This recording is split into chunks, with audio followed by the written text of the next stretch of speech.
Ma'asyiral muslimin wal muslimat rahimakumullah. Kita akan membaca petua-petua, nasihat-nasihat, wasiat-wasiat, wejangan-wejangan atau risalah-risalah berkait masalah hak-hak yang disampaikan oleh Imam As-Sajjad, Imam Al-Izzad Al-Abidin, dan kita sampai kepada masalah hak salat. Tentang hak salat, beliau mengatakan bahwa fa amma haqqus salati fa anta alama annaha wifadatun ilallahi. Adapun hak salat, maka ketahuilah bahwa salat itu adalah merupakan utusan wifadah. Dialah yang datang menghadap kepada Allah Subhanahu wa taala.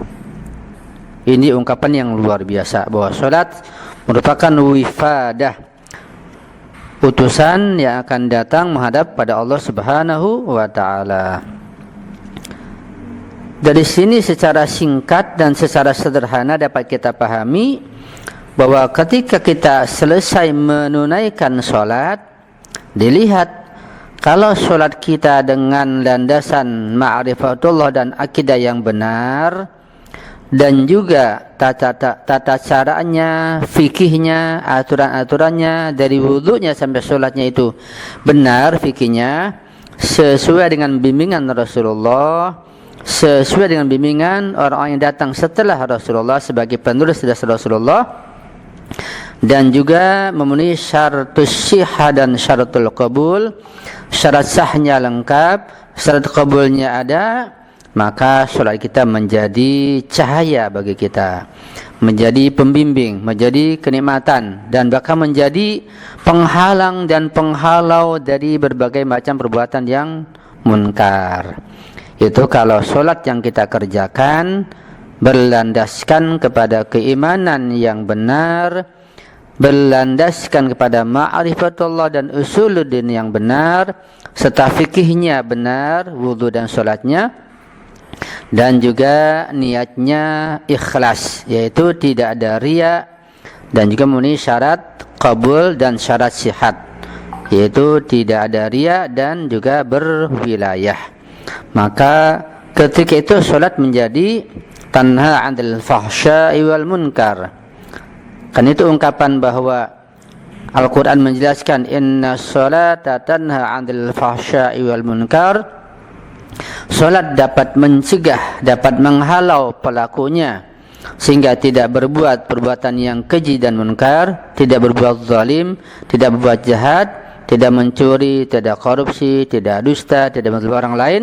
Salat yang bagaimana?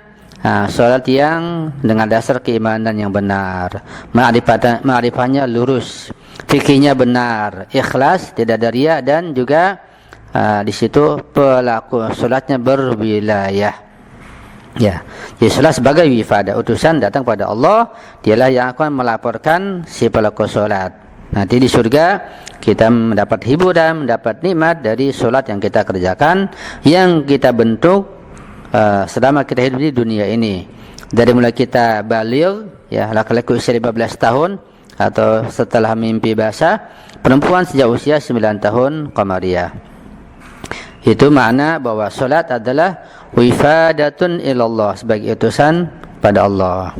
Tapi kalau salat yang kita lakukan tanpa keimanan yang benar, akidahnya amburadul, usuluddinnya enggak paham, fikihnya enggak beres, berantakan, wudunya enggak becus, asal-asalan, ikut-ikutan, apalagi ada riya, ingin dilihat orang, dipuji orang, wah salatnya kacau, maka salatnya tidak membentuk cahaya.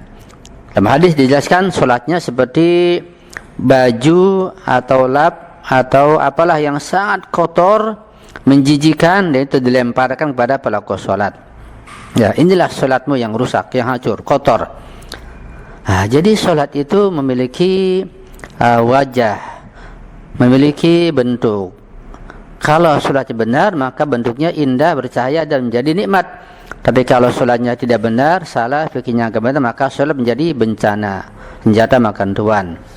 Harus berhati-hati, harus betul-betul ibadah yang kita kerjakan sesuai dengan pengetahuan bimbingan Rasulullah dengan ikhlas dan dasar keimanan, dengan dasar ma'rifatullah yang benar, sehingga sholatnya menjadi cahaya bagi kita, sehingga sholatnya tanha 'anil fahsya'i wal munkar. Ya, bab sholat yang salah, sholat yang asal-asalan, sholat yang ikut-ikutan, ya, bukan saja menjadi sinar bagi kita, bahkan sholat itu merupakan bentuk makhluk yang membawa kita kepada ke neraka. Jadi orang sholat juga jadi ke neraka juga. Orang bisa sholat karena orang ke neraka bisa karena sholat. Orang mencuri bisa karena sholat. Orang berbuat zalim bisa karena sholat. Ya, na'udzubillahi min dzalik. Sholat yang bagaimana? Sholat yang hancur, sholat yang rusak, sholat yang tanpa ilmu, sholat yang dengan riya, di sholat yang mengajak pada kemunkaran. Jadi sholat punya dua sisi. Sholat bisa mencegah pelakunya dari berbuat zalim dan munkar, tapi juga sholat bisa mengajak perbuatan yang keji dan munkar. Tergantung sholat bagaimana. Nah, kalau sholatnya benar akan mencegah pelakunya dari perbuatan keji, munkar dan kezaliman. Tapi sholat yang tidak benar akan malah mengajak pada perbuatan yang jahat, zalim dan kemungkaran. Na'udzubillahi min dzalik. Selalu bisa dipaham ya, masalah ini sangat penting sekali. Itu makna wifadatun ilallah subhanahu wa ta'ala.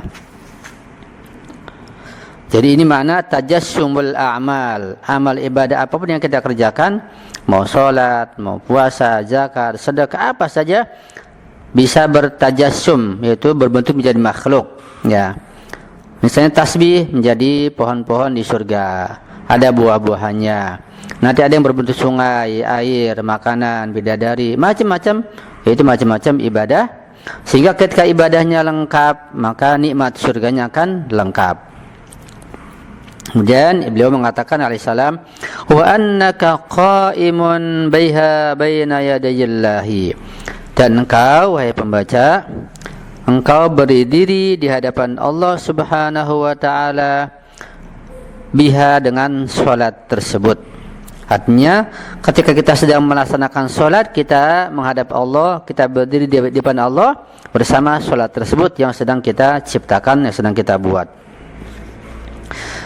Nah, di sini penting untuk kita pahami, untuk menambah pemahaman kita insyaallah, bahwa seseorang itu ketika melaksanakan atau melakukan suatu perbuatan, tergantung perbuatan apa yang dia lakukan dan tergantung sejauh mana ilmu dan kesadarannya terhadap apa yang sedang dia lakukan. Karena ketika seseorang melakukan suatu perbuatan, ya, dan dia tahu perbuatan itu bernilai tinggi dan menghasilkan hasil-hasil yang menggembirakan dan menguntungkan sangat banyak, sangat tinggi, serta di hadapan siapa dia berbuat itu, di hadapan presiden misalnya, maka pasti orang itu akan melakukan perbuatan tersebut dengan penuh ketelitian, dengan khusyuk, dengan pengetahuan yang detail, tidak ingin salah sedikit pun. Kenapa? Karena perbuatan yang sedang dia lakukan sangat penting, dia sadari, dan hasilnya keuntungan sangat berat. Dan di hadapan presiden misalnya, itu sudah pasti. Tetapi sebaliknya, ketika seseorang melakukan suatu perbuatan, dia tidak tahu nilai perbuatan tersebut, hasilnya pun enggak tahu, di hadapan siapa pengawasnya enggak tahu juga, ya pastinya dia asal-asalan, ya, karena dia enggak ngerti nilai perbuatannya. Misalnya seseorang katakan membuat sesuatu, misalnya katakanlah membuat makanan misalnya. Kalau orang yang mengerti bahwa makanan yang dia buat itu bernilai tinggi, harganya mahal dan dilihat oleh presiden, oleh raja, pasti hati-hati. Di makanan misalnya buat orang penting dan keuntungannya pun sangat besar.